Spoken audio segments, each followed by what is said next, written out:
आज इस प्रोग्राम के माध्यम से क्षेत्र के लोगों को क्या संदेश देना चाहते हैं? पहले तो ईद के मुबारक दिन आज था, तो ईद की सबको ढेर सारी मुबारकबाद। दूसरा, हमारे नौजवान साथियों ने पखनपुरा के एक बहुत बड़ी घटना होने से बचा लिया। एक तो उसमें ज़िंदगी खैर वो नहीं बच पाई, लेकिन बाकी तमाम ऐसे जीवन थे जिसको उन्होंने बचा लिया। तो हम सबको यही कहना चाहेंगे कि अगर हम किसी की सांसें और किसी को ज़िंदगी देने का काम करते हैं तो ऊपर वाले की नज़र में इससे बड़ा कोई पुण्य का काम नहीं होता है। हमें अब उन्होंने अपनी जान पर खींच कर दूसरों का जीवन बचाया, तो बहुत ही अच्छा कार्य किया और सबको ढेर सारी शुभकामनाएं हमारी तरफ से। आज पखनपुरा के जो लड़के जो खेल रहे थे क्रिकेट, उन्होंने कई जगह जाने बचाई हैं और पुरस्कृत भी आपने किया है, क्या कहेंगे इसमें?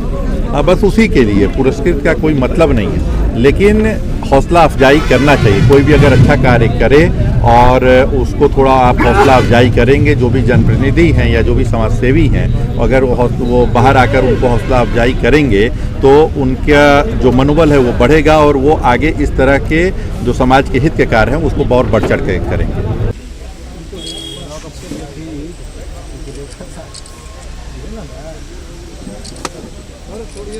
आप थोड़ा पीछे आ जाइए। और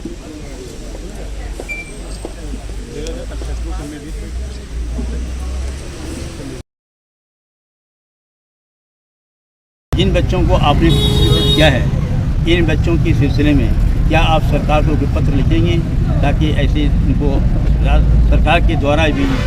सरकार के संज्ञान में ये मामला है, चूँकि हम आके यहाँ किए, यह आप लोग मीडिया के साथी हो या खुद ही कल तक सारे समाचार पत्रों में और सोशल मीडिया पर जहाँ जिस सरकार के जो जिम्मेदार लोग हैं उन तक पहुँच जाएगा, तो सरकार इस बात का संज्ञान लेके खुद भी अपनी तरफ से सर इन बच्चों को पुरस्कृत करना चाहिए। एक पत्र लिखेंगे तो इससे अच्छा हो रहेगा। ठीक है, हम पत्र लिख लेंगे अपनी तरफ से इन बच्चों के लिए कि इनको पुरस्कृत किया जाए सरकार की तरफ से भी।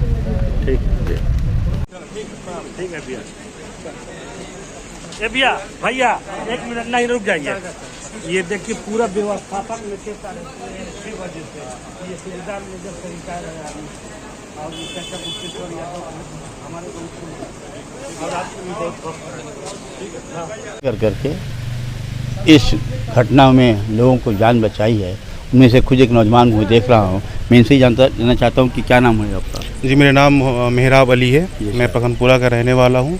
जी। और आप लोग कैसे हिम्मत कैसे आई उस बंदे पानी में करने का? जी, उस दौरान हम लोग अपने प्लेग्राउंड में क्रिकेट खेल रहे थे और हमारे अंकल हैं, उनका नाम है वहीदुद्दीन, उन्होंने आज हमें आवाज़ दिया और आवाज़ सुनने के साथ ही जितने भी हमारे खिलाड़ी जो हमारे साथ खेल रहे थे वो फ़ौरन दौड़ करके मौका वारदात पे पहुँचे और हम लोग ने जाके वहाँ ये पाया कि बस पलटी हुई है और उसमें से मैक्सिमम यात्री उसमें फंसे हुए हैं और उसमें से कुछ हमारे जो साथी थे जो यहाँ पे भी मौजूद थे सम्मान समारोह में, उन्होंने अपनी जान की बाजी लगाते हुए बस के अंदर गए और एक एक करके जितना हो सका हमने एक एक यात्रियों को सही सलामत बाहर निकालने की पूरी कोशिश की और पूरी कोशिश करने के बाद बेहद अफसोस के साथ ये हमें कहना पड़ रहा है कि एक जो हमारे भाई थे प्रदीप राय और जो मलिकपुरा के रहने वाले हैं, उनको हम बचाने में असमर्थ रहे क्योंकि वो बस के निचले हिस्से में फंस चुके थे और हमारे तमाम प्रयासों के बावजूद भी हम उन्हें नहीं बचा पाए। अब बताइए कि आपने जब ये घटना में गए, कैसे गए और क्या महसूस हुआ आपको? जी, चूँकि हमारे जाने से पहले हमारे जो भाई अभी बाइट दे रहे थे, ये लोग पूरी टीम के साथ पहुंच चुके थे। तो जब वहाँ उस घटना स्थल पे हम पहुँचे तो ये काफ़ी लोगों को निकाल चुके थे। वही प्रदीप राय जो एक भाई थे मलिकपुरा के, वो फंसे हुए थे। फिर उसके बाद हम भी गए, लेकिन हमारे जाने से पहले ये लोग तमाम लोग काफ़ी कोशिश कर चुके थे। कब तक पहुँचे आप? जी, हम लोग स्टार्टिंग में ही पहुंच गए थे वहाँ पे, जैसे हम लोग को मालूम हुआ हम लोग पहुंच गए तुरंत। क्या नाम पड़ेगा? जी, मेरा शेख बाबर नाम पड़ेगा पखनपुरा। बाबर जी, आपको जब घुसे थे अपनी जान को खेलते हुए गए आप जी, कोई महसूस नहीं किया कि हमें क्या जरूरत है कि नहीं, ऐसी कोई बात नहीं है। जब हमारे गांव को और हमारे देश को जब ज़रूरत पड़ेगी तो जान कुर्बान है।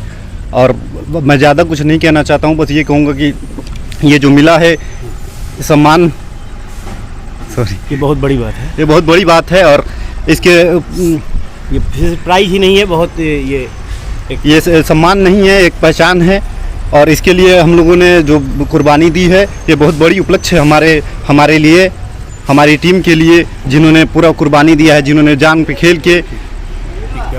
जी देखिए पहले ज़माने में हमारे जो बुज़ुर्ग थे बताया करते थे कि पहले ज़माने में जैसे ट्रक और ट्रैक्टर की व्यवस्था नहीं थी, तो कोल्हू जिससे जो तेल वगैरह पेरा जाता था या महिया वगैरह निकाला जाता, कोल्हू जिसे कहा जाता है, तो वो एक गांव से दूसरे गांव में ढकेल दिया जाता था और वो वहाँ से जहाँ भेजना होता था वो फिर वो गांव अगले गांव में ट्रांसफ़र कर दिया करते थे।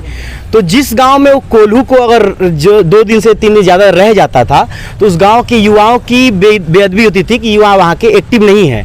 तो ये हमारी गाँव की पहचान है कि जब जब हमारे गाँव को उस लेवल की ज़रूरत पड़ी है, चाहे वो देश की शहादत के लिए ज़रूरत पड़ी हो, जिसमें कारगिल शहीद इश्तियाक खान उसमें हमारे देश के लिए कुर्बान हो गए कारगिल शहीद में, या फिर लॉकडाउन की बात करें तो लॉकडाउन में ज़रूरतमंद जो रोड पे जो पैदल मुंबई, दिल्ली, बनारस तमाम जो शहरों से जब वो आ रहे थे तो उन्हें रहने और खाने के मुहैया जिस वक्त बड़े बड़े लोग अपने एसी वाले रूम में बंद थे, तो इस गांव के युवा सड़क पे उतरे थे बिना कोई भेदभाव के, लोगों को मदद करें, खाना खिलाना, पानी, मतलब तमाम चीज़ें जब जब युवाओं की ज़रूरत पड़ी है ये गाँव हमेशा, चाहे वो देश के लिए हो या किसी भी के लिए हो, वो हमेशा खड़ा रहा है।